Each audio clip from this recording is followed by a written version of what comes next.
The rise in retail trading, fueled over the past year by meme stock mania, has led to historically low rates of single stock institutional liquidity.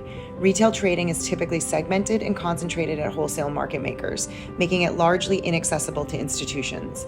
In 2021, we estimate that only 30% of volume has been single stock accessible liquidity. Market structure is a 2022 theme, but it's always been fundamental to what we do at Cowen. We work across groups from trading to the Washington Research Group to options to better understand evolving liquidity dynamics, regulations, and investor trends. This helps us keep clients informed, and it helps us build more intelligent tools to execute client orders. We've been following retail trends and accessible liquidity for several years, but the sheer volumes in 2021 and the regulatory headlines around payment for order flow have made individual investors impossible to ignore in almost every single sector and stock this year. In 2021, Cowen became the first broker to build stock-specific, inaccessible liquidity metrics into our algorithms.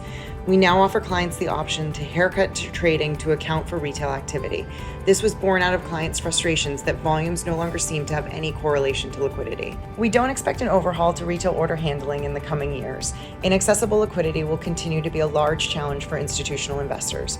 We're also closely monitoring retail options activity these days. It's been on the rise over the past year and can drive directional moves in the underlying securities.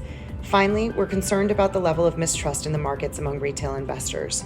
Trading halts in meme stocks earlier this year left many individual investors feeling like there's a two-tiered market where they don't have a fair shot. Even though retail orders largely get preferential treatment in the US equity markets, it's generally not a good thing for any market participants when individual investors feel like they can't succeed in equity markets. I'm Hadiaris, Cowen's Global Head of Market Structure.